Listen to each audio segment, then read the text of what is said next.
होसना, तू राजाओं का है राजा, तेरी महिमा होवे सदा, तू है प्रभु हमारा खुदा।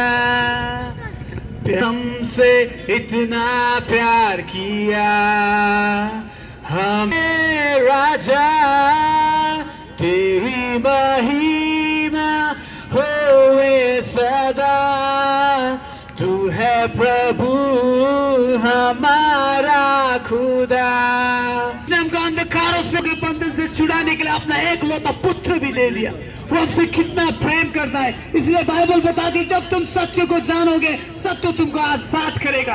देखिए आज हम अपने आजादी के दिन मनाते, अपने देश का आजादी 74 इयर्स आजादी का मनाते, लेकिन हमको कौन आजाद करेगा? आज हमारे यूथ को देखिए, ड्रग्स के कारण चोरी कर रहा है, झूठ बोल रहा है, शराब, ड्रग्स, गांजा, दारू, नशा, इससे कौन आजाद करेगा?